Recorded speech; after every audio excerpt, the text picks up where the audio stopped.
Hey everyone, it's Maxwell, and welcome back to another video.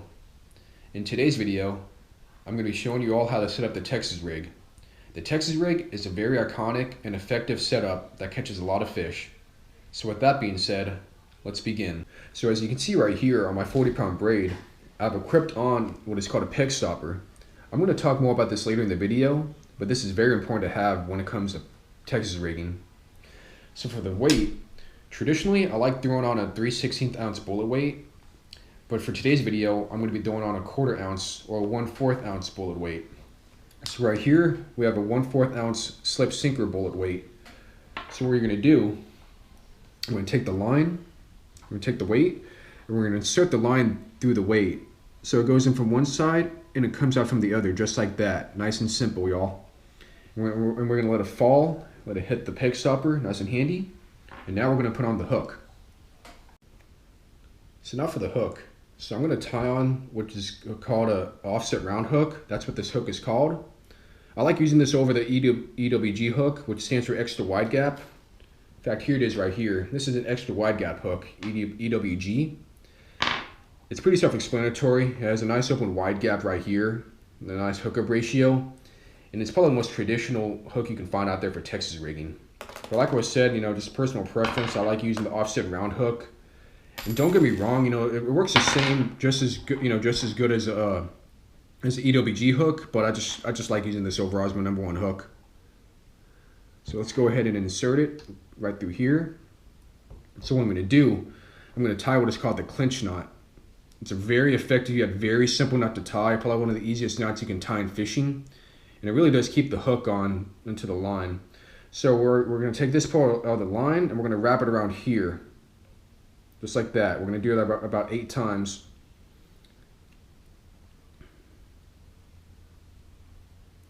And so, as you can see right here, here's the extra line, and we're going to insert it through this gap right here. We're going to place it through. I'm going to teeth to pull it out. And now what I'm going to do, I'm going to put my finger right here, have my hand right here, and then do a little tug of war. Pull it nice and tight, just like that. It felt really good. I felt it tighten up, nice, satisfying feel. And so what we're going to do now, I'm going to take the extra piece of the line right here and just cut it off, because you don't need to have all that extra line right there. Could possibly scare the fish away and all. Ouch, let me do this up without poking myself.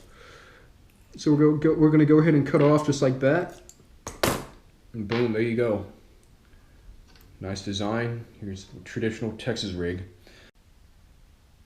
So now that the weight and the hook are both on the line, now it's time to put on the plastic. So for my plastic of choice, I decided to bring up my all-time favorite creature style bait, the Googan bait's Bandito bug in the Okeechobee craw color. So what I'm going to do, I'm going to take the tip of the hook right here, as you can see, and insert it through the end, the tip of the craw of the creature style bait. Insert it just like that. And where it bends, this is where you want to pull the hook, the point, through the plastic right there, penetrating through the plastic to where it looks just like that. So now we're going to pull the hook through the plastic. That's the next part of the process. And here we are right here. It's going to look something like this. So now we're going to get the hook and we're going to line it parallel to the plastic, just like that. See how it's kind of like at the edge of the tip at the top right there? That's how you want to have your the hook set up. And this is also a good way for me to indicate where I need to insert the hook, the tip. So since it's right there, I'm going to insert it right here. So I'm going to get the tip of the hook right here and just insert it through here, just like that. And then slowly and gently line up, pull the hook and just line it up so where it's not penetrating the plastic. This is a really good weedless presentation.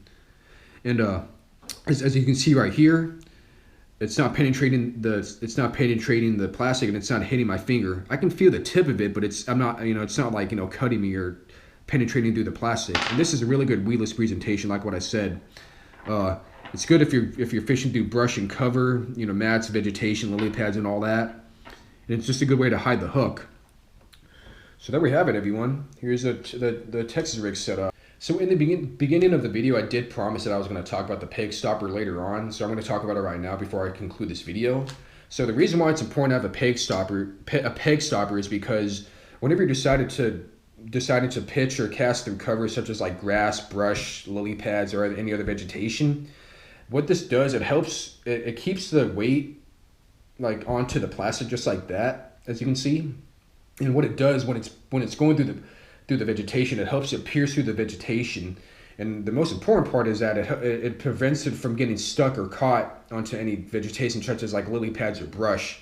And it's not a whole lot of fun from what I've seen. It doesn't look like a whole lot of fun, bringing, when you're reeling in your lure and having all that stuff caught in your lure.